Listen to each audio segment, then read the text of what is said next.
The 1920s were a time of economic progress for most Americans. During the administrations of President Warren Harding and President Calvin Coolidge, many companies grew larger, creating new jobs. Wages for most Americans increased. Many people began to have enough money to buy new kinds of products. The strong economy also created the right environment for many important changes in the day-to-day social life of Americans. The 1920s are remembered now as an exciting time that historians call the Roaring Twenties. This week in our series, Kay Gallant and Harry Monroe tell more about that period. The 1920s brought a feeling of freedom and independence to millions of Americans, especially young Americans. Young soldiers returned from the World War with new ideas. They had seen a different world in Europe.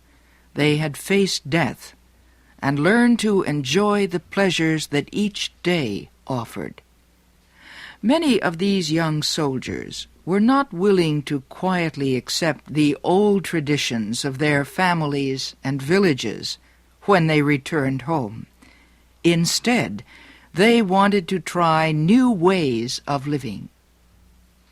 Many young Americans, both men and women, began to challenge some of the traditions of their parents and grandparents. For example, some young women began to experiment with new kinds of clothes. They no longer wore dresses that hid the shape of their bodies. Instead, they wore thinner dresses that uncovered part of their legs. Many young women began to smoke cigarettes, too. Cigarette production in the United States more than doubled in the 10 years between 1918 and 1928.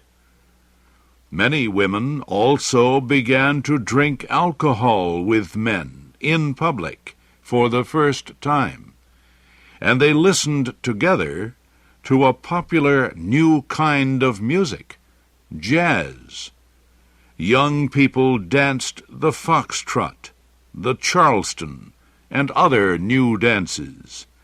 They held one another tightly on the dance floor, instead of dancing far apart. It was a revolution in social values, at least among some Americans. People openly discussed subjects that their parents and grandparents had kept private. There were popular books and shows about unmarried mothers and about homosexuality. The growing film industry made films about all-night parties between unmarried men and women. And people discussed the new ideas about sex formed by Sigmund Freud and other new thinkers. An important force behind these changes was the growing independence of American women. In 1920, the nation passed the 19th Amendment to the Constitution, which gave women the right to vote.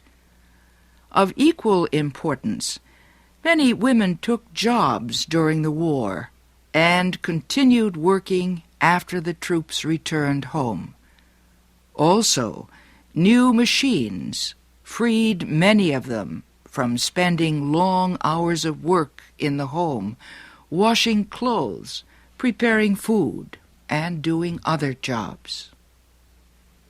Education was another important force behind the social changes of the 1920s.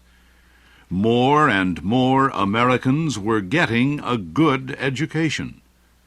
The number of students attending high school doubled between 1920 and 1930. Many of the schools now offered new kinds of classes to prepare students for useful jobs.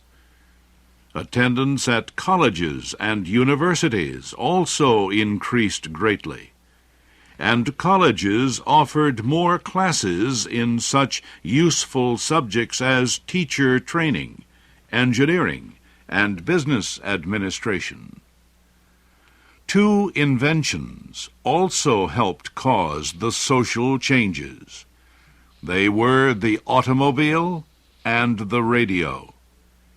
The automobile gave millions of Americans the freedom to travel easily to new places, and the radio brought new ideas and experiences into their own homes. Probably the most important force behind social change was the continuing economic growth of the 1920s. Many people had extra money to spend on things other than food, housing, and other basic needs. They could experiment with new products and different ways of living. Of course, not all Americans were wearing strange new flapper clothes or dancing until early in the morning. Millions of Americans in small towns or rural areas continued to live simple, quiet lives. Life was still hard for many people, including blacks, foreigners, and other minority groups. The many newspaper stories about independent women reporters and doctors also did not represent the real life of the average American woman. Women could vote, but 3 of every 4 women still worked at home. Most of the women working outside their homes were from minority groups or foreign countries.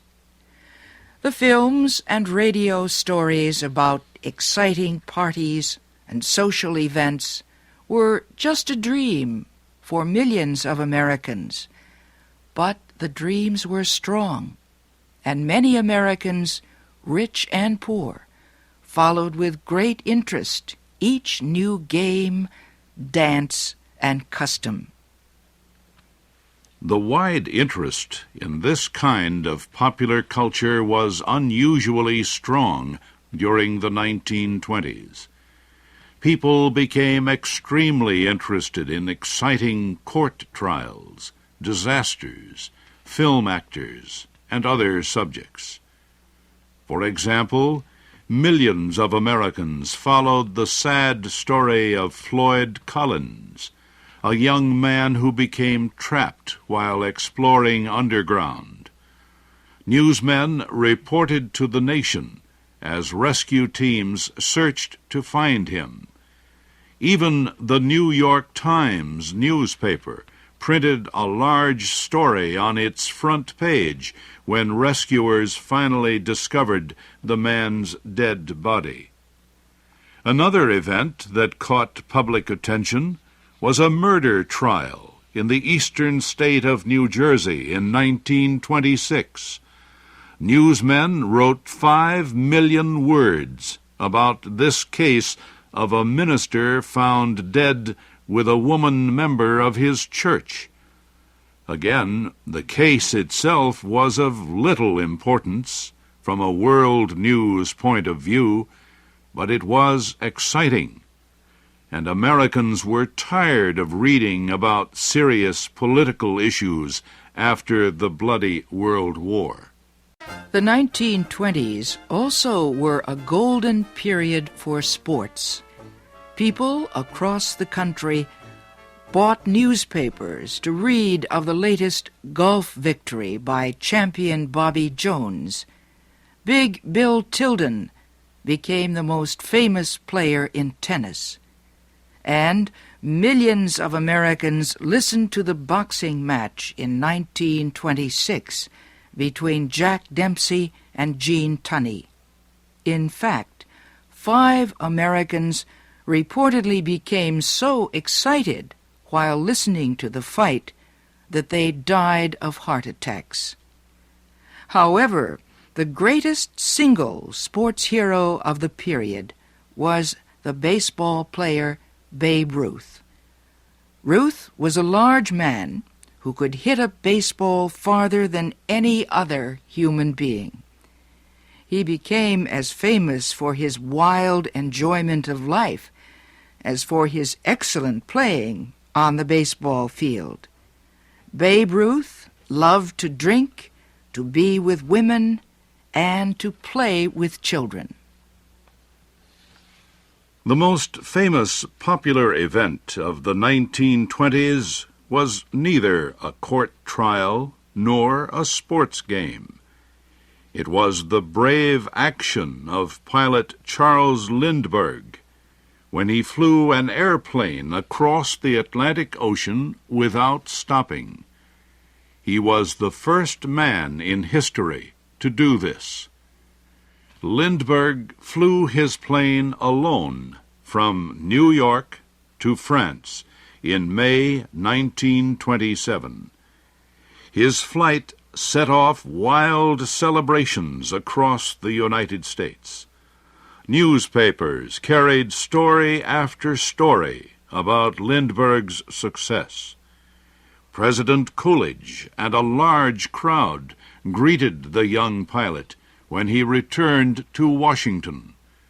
And New York congratulated Lindbergh with one of the largest parades in its history.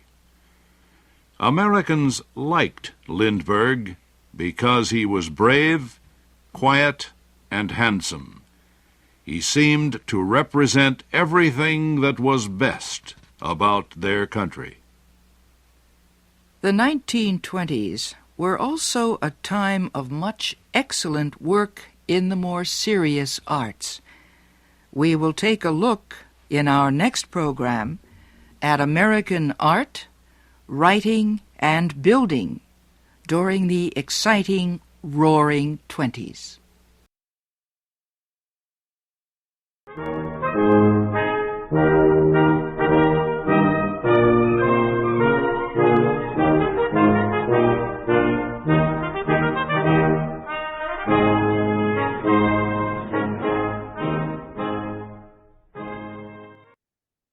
Thank you for watching. Can you do me a favor? Please leave a comment in the comment section below. That would really help. Thank you, and see you again soon.